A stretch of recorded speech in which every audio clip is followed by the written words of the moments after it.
તો ભાવનગર બગદાણા પ્રકરણને લઈ મોટા સમાચાર પ્રાપ્ત થઈ રહ્યા છે। આખા કેસમાં એસઆઈટીનું ગઠન તો થયું છે। કોળી સમાજ કહી રહ્યો છે કે આમાં ન્યાય મળવો જોઈએ અને હવે કોળી સમાજ ફરી એકવાર એકજૂટ થવા જઈ રહ્યો છે।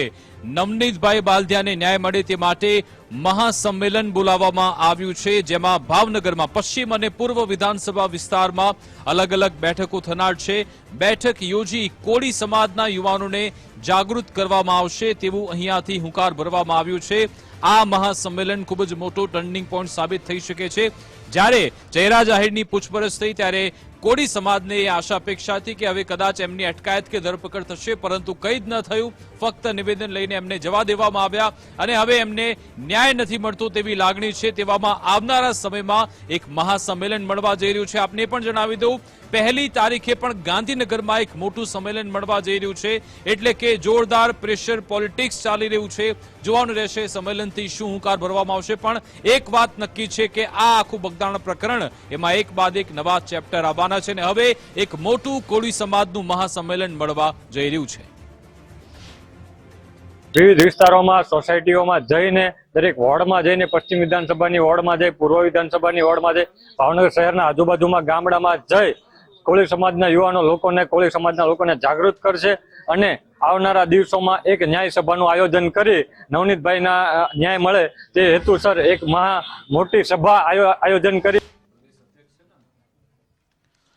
તો તમે સાંભળ્યું કે કિશન મેર કે જે લીગલ સેલના જે એડવોકેટ છે અને એમણે જે નિવેદન આપ્યું છે કે યુવાનોને અમે જાગૃત કરીશું, એમને એક મેસેજ પહોંચાડવાનો પ્રયત્ન કરીશું। હવે આ કયો મેસેજ હશે, શું પોલિટિકલ મેસેજ હશે કે ફક્ત અને ફક્ત આ જ પ્રકરણની વાત કરવામાં આવશે, એને જાણવું જરૂરી છે। આપણી સાથે ધર્મેશ જોડાઈ ગયા છે।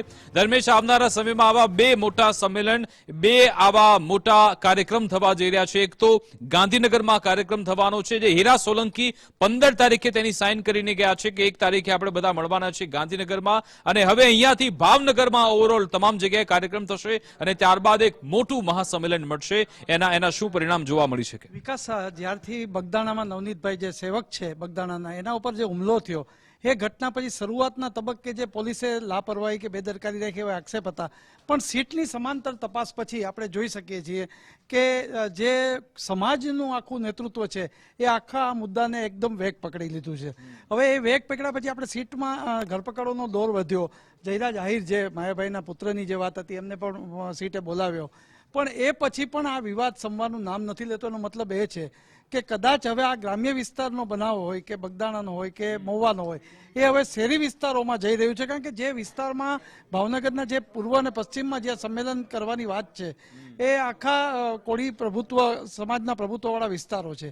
હવે એની સાથે સમાંતર તમે ગાંધીનગરમાં 1 ફેબ્રુઆરીએ જે મહાસંમેલન જેવું છે, અને એમાં હીરાભાઈ સોલંકી તો પ્રદેશના અધ્યક્ષ છે, એટલે એમની સહીથી આખો એક પરિપત્ર જાહેર થયો છે। એટલે નવનીત બાલદિયાના કેસમાં હજુ પ્રેશર ટેકનિકથી પણ અને સમાંતર તપાસથી પણ કદાચ નવા પડકારો જે આવ્યા છે પોલીસ તંત્ર સામે, એમાં કંઈક હજી વળાંક આવશે અને નવા પરિણામો પણ જાહેર થતા રહેશે। પણ નવનીત બાલદિયાનો જે મુદ્દો છે એ ભલે બોમ્બેના ડાયરામાં બોલાયો, પછી માફી અપાઈ, પરંતુ આ મુદ્દો કદાચ હવે સૌરાષ્ટ્ર વ્યાપી કે કદાચ રાજ્યવ્યાપી બને એવા સંકેત સમાજના નેતૃત્વ કહી રહ્યું છે। બિલકુલ, અને ઘણા બધા નેતાઓ એવી પણ એમણે વાત કરી હતી કે અમે સ્થાનિક લેવલના જે નેતાઓ છે, કોઈ પણ અમે હોદ્દા પર હોઈએ, અમે રાજીનામું આપીશું, ન માત્ર અમે પરંતુ જે મોટા નેતાઓ છે એમને પણ પ્રેશર કરીશું કે તમે પણ રાજીનામું આપો, એટલે પછી આમાં યોગ્ય તપાસ થાય। એટલે એ પણ એક મુદ્દો આવશે આ બાબતે કે ભાઈ કોળી સમાજના જે સત્તા પક્ષ સાથે સંકળાયેલ નેતાઓ છે એ પણ ખુલીને જયરા જાહેરનું નામ બોલે। વિકાસ, પહેલીવાર કોળી સમાજના ભાજપના હોય, કોંગ્રેસના હોય કે આમ આદમી પાર્ટીના હોય નેતાઓ મુખ્યમંત્રીને મળવા પહોંચ્યા હતા, એ પછી જ આખી તપાસ વેગીલી બની। હવે જ્યારે જોવાનું, કોંગ્રેસના તો 1-2 ધારાસભ્ય વિમલ ચુડાસમા કે એક જ છે, પરંતુ એ સિવાયના જે ધારાસભ્યો છે એ ભાજપના છે। એટલે હવે જ્યારે ભાવનગરમાં પૂર્વ પશ્ચિમ જે વિસ્તાર કહે છે તો ત્યાં પરસોત્તમભાઈ સોલંકી હોય, હીરાભાઈ સોલંકી હાજર પણ રહેવું પડશે અને સંમેલનમાં વક્તવ્ય પણ આપવું પડશે। કારણ કે જો ન્યાય નહીં મળે આ આખા કેસમાં નવનીત બાલદિયાને, તો હવે આખું સ્વરૂપે આખું રાજકીય રીતે પણ જશે, સામાજિક નેતૃત્વ રીતે પણ જશે, અને એટલે જ કદાચ ભાવનગરથી આ સંમેલનની શરૂઆત થશે।